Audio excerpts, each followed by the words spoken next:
What's going on, everybody? This is Jesse with Jesse Tucker Boating. Today we're in the shop and we're going to be rebuilding / cleaning a Honda 2.3 carburetor, but this would be identical for a Honda 2.0 carburetor.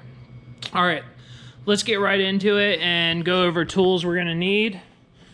One, even though we have an ultrasonic cleaner, which is exactly the best tool to use to clean the carb, I'm going to be doing it like I was the average Joe that was doing this in my garage.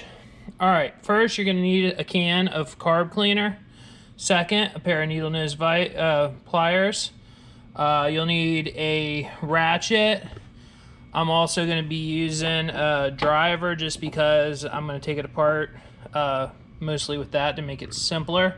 I have an 8mm socket, a 10mm socket, a small flathead screwdriver, a number 1 flathead screwdriver, and a torch. And yes, you need the torch. There's no way to do this job without a torch. So when we get into it, first thing we're going to do, remove the cowling.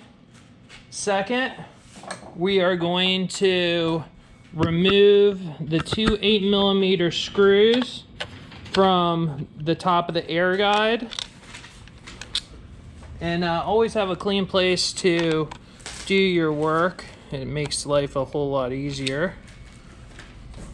And also keep things organized. So once we have that done, we're gonna remove the throttle cable. So we're just gonna loosen up this 8mm nut. So far, everything's been 8mm. Nothing too difficult about that, except working with one hand.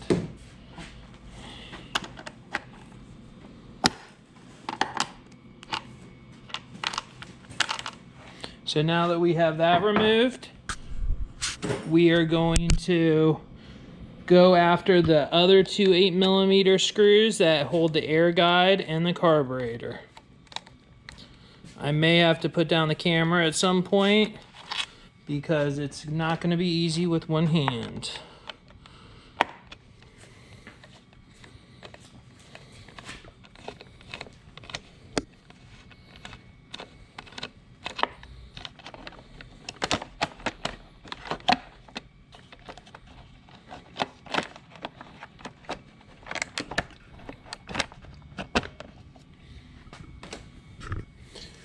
Need our pliers. We're just going to grab this 8mm screw, pull this out.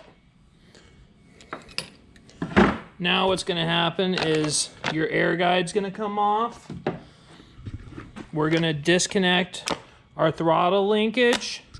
We are going to disconnect our choke linkage, which is right here.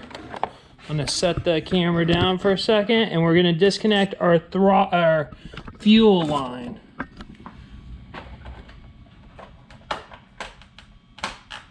So fuel line off. And now we have our carburetor off. Very simple. What we're going to do, tuck your fuel line high because you don't have the on-off fuel to turn off your fuel flow from your fuel tank. So what we're left now with, so you saw that came out pretty fast. So we have our carburetor here, and what we're gonna do, we're finally getting away from 8mm. So everything we've done so far has been 8mm, no big deal. So we're going to go to a 10mm. We're going to crack that open. We're going to remember where your alignment is. So basically our drain screw is even with our overflow tube from our carburetor. We're going to remove this screw. Remember there's a washer on there. Keep that. This carburetor, it was well taken care of, so there's not much to it. So you see we removed that. There's a drain screw here. I recommend spraying all this out. You can see there's a little buildup here, right there. Little nastiness, but not too bad. We're now going to go in, take our screwdriver, and we're going to remove the jet. It's right down in the center of this hole. I'm actually going to go to the smaller screwdriver now that I have it broken free. We're just going to back this guy out.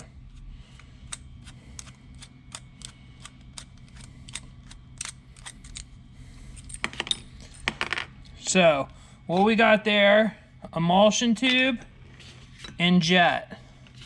And basically, if you can't see through the middle of it, then it isn't clear. What you can do is they do make carb cleaning, like gauge wires that you can clean it with. I don't have that with me today, but this carb really isn't that bad, so we're just going to blow out the main jet. I put my finger over the end of the emulsion tube and then put it in. Be careful because it's going to go everywhere.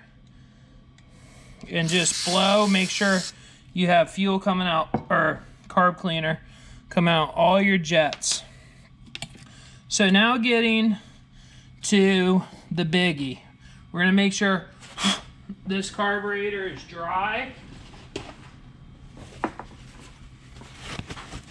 Okay. Now it comes to where we need the torch. Now this is critical. Absolutely critical. So you see this here. This is an EPA cap. And this is with a heat activated Loctite holds this on. Okay? Very important. We have to get that off because we can't get to the idle air mixture screw or without getting this out. So we're going to turn on our torch. I am then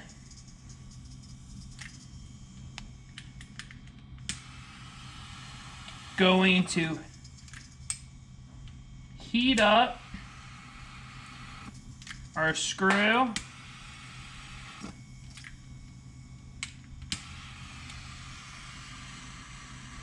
We're going to get that nice and hot. Has to be basically glowing for this to work correctly. So, and it has it so you can easily break it off. If you don't, you see I'm heating that screw and we're going to get it nice and toasty hot. You'll almost see the screw start to melt. And when that happens, we're now going to quickly, when we take the heat off, we're going to grab it with our pliers very quickly and pull. And you see how that came right off? This is the trick. Most people do everything but they get that EPA cap off. Then what we're going to do, clean out the threads because that Loctite's in there. Then we're going to count our turns in because we want to put the carburetor back where it was when we got it. So half, 1, half, about 1 3/4. So now we can back it completely out.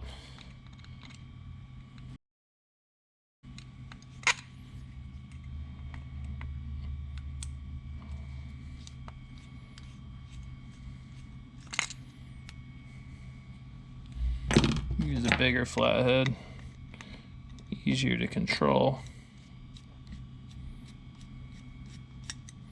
So once we get that out, we can now blow that orifice out. And we can see it coming right out that hole. So we know it's clear. Now, take this needle and rub it with a paper towel to get it nice and clean. And then, once we do that, I like to blow out all the orifices that we can get to.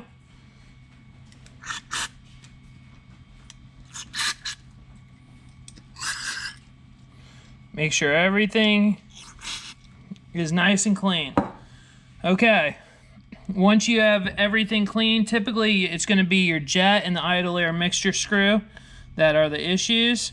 Now we're going to reinstall our emulsion tube, put our jet back in the right way. Then we're going to reinstall that.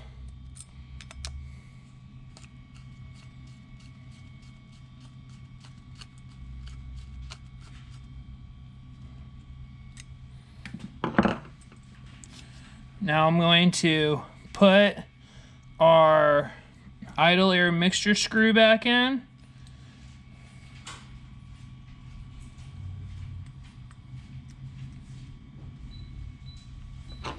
And remember, we're going to go all the way down.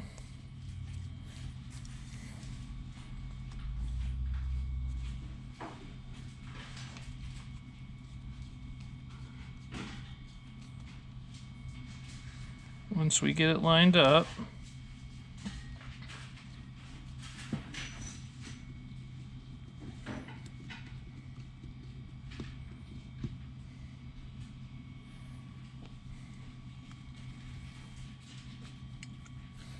So it's compressing down now.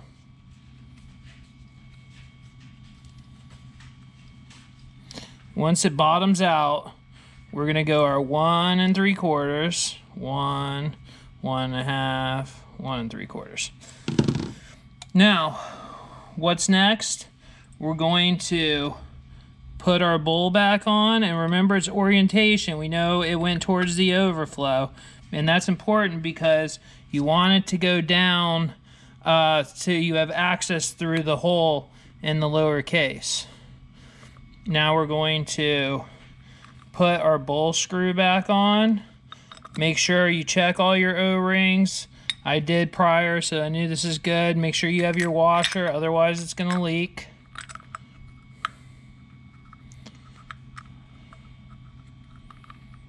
And for some reason my fingers aren't working this morning.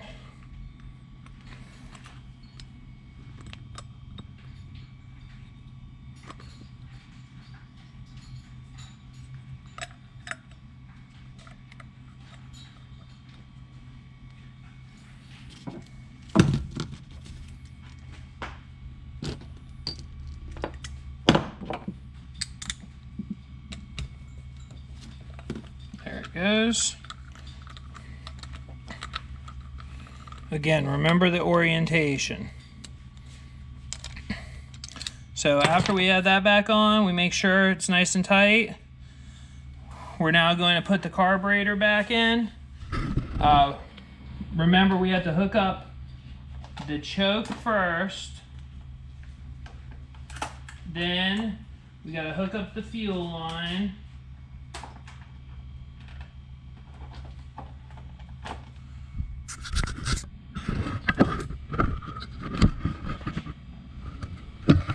So we've hooked up the choke, we hooked up the fuel line. Now we're going to hook up the throttle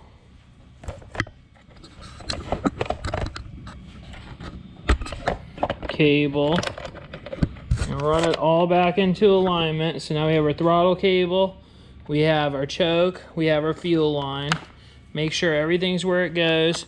Make sure your hold down clamp on the carburetor goes exactly back where it was.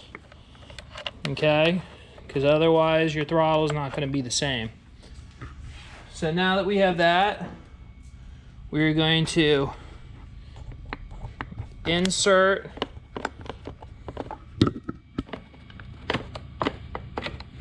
our air guide back where it goes. Now we're going to put our 2 long screws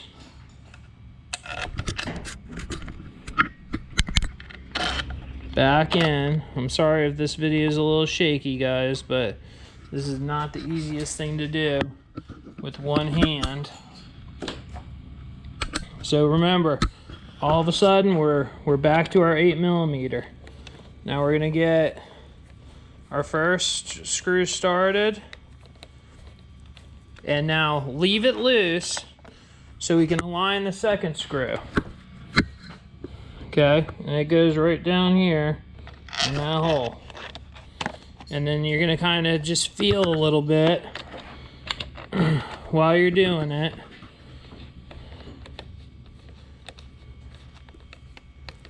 Until you have it all lined up.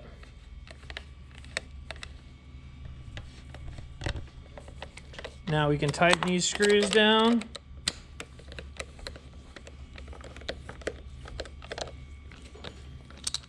Tighten the throttle down. Now we can put our cap back on for the air guide. We can put our 2 screws in.